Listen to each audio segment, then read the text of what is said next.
देखो क्वेश्चन है ये -1 से 3/2 modulus x sign pi x. Modulus का इंटीग्रल नहीं होता, मॉडुलस हटाना पड़ता है। तो मॉडुलस हटाने के लिए आपको चेक करना पड़ेगा ये फंक्शन कहाँ पर पॉजिटिव है और कहाँ पर नेगेटिव है। मॉडुलस x होता क्या है? या तो x होगा जब x की वैल्यू 0 या 0 से बड़ी होगी, या -x होगा जब x की वैल्यू 0 से छोटी होगी। तो जब भी मॉडुलस वाला क्वेश्चन आएगा पहले आप क्रिटिकल पॉइंट निकालो। x साइन पाई एक्स को मैंने क्या पुट किया? 0। तो दो चीज़ें हो सकती हैं, या तो x 0 आएगा या तो साइन पाई एक्स 0 आएगा। एक ये क्रिटिकल पॉइंट हो गया। साइन थीटा 0 कब होता है? n पाई पे।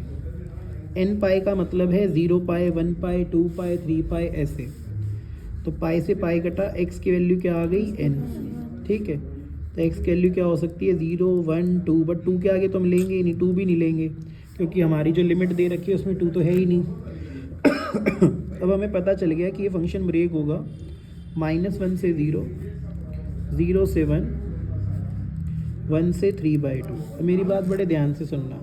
अब हमें पता नहीं है कि ये फंक्शन इस इंटरवल में पॉजिटिव है कि नेगेटिव है, इस इंटरवल में पॉजिटिव है कि नेगेटिव है, इस इंटरवल में पॉजिटिव है कि नेगेटिव है।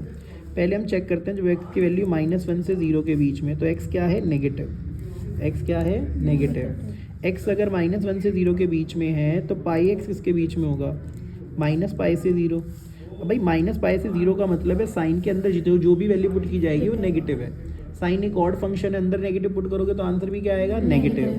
तो इसका मतलब है साइन पाई एक्स क्या आएगा? नेगेटिव। अब एक बात बताओ, ये भी नेगेटिव ये भी नेगेटिव, तो मल्टीप्लाई करके क्या आएगा? पॉजिटिव। तो ओवरऑल हमारा आंसर क्या आ गया? पॉजिटिव। तो ये आएगा प्लस का एक्स साइन पाई एक्स।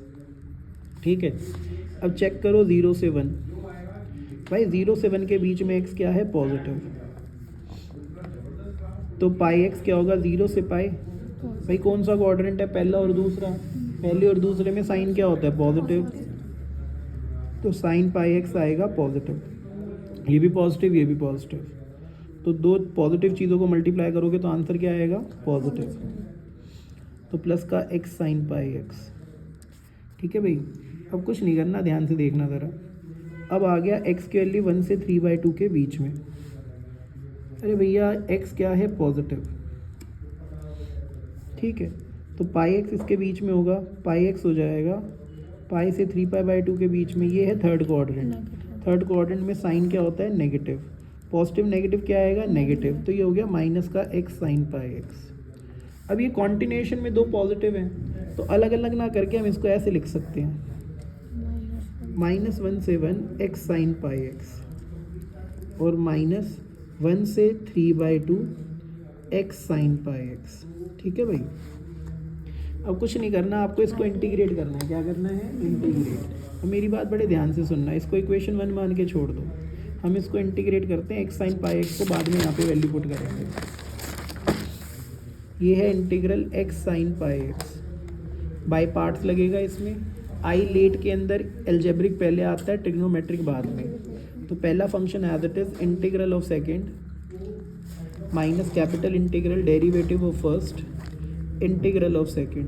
और जिसने भी थोड़ी बहुत पढ़ाई की है, साइन का इंटीग्रल क्या होता है? माइनस कॉस, और अंदर के डेरिवेटिव से क्या करते हैं? डिवाइड। एक्स का डेरिवेटिव कॉस 1 होता है, साइन का होता है माइनस, तो माइनस माइनस प्लस हो गया, cos pi x divided by pi. तो ये हो गया -x cos pi x divided by pi, 1/पाई integral of cos pi x. अब कुछ नहीं करना भाई, -x cos pi x divided by pi. Cos का इंटीग्रल क्या हो जाता है? अभी होगा। कॉस का इंटीग्रल क्या होता है? साइन पाई एक्स, और अंदर के डेरिवेटिव से डिवाइड, तो पाई स्क्वायर हो गया। ये आ गया हमारा इंटीग्रल। इसको हम पुट करेंगे इक्वेशन 1 में। इक्वेशन 1 क्या थी? -1 से 1 एक्स साइन पाई एक्स और 1 से 3/2 माइनस का एक्स साइन पाई एक्स। भाई इंटीग्रेशन तो हमें पता ही है ना, इंटीग्रेशन आ गई है, -x cos pi x divided by pi. ठीक है, -1 से 1 सॉरी ये आएगा -x cos pi x divided by pi plus sine pi x divided by pi square. Same चीज़ यहाँ -x cos pi x divided by pi plus sine pi x divided by pi square. और क्या होगा भैया, upper limit minus lower limit. अब बेटा कुछ मत करना, upper limit minus lower limit कर लेना, दोनों के अंदर आपका आंसर आ जाएगा।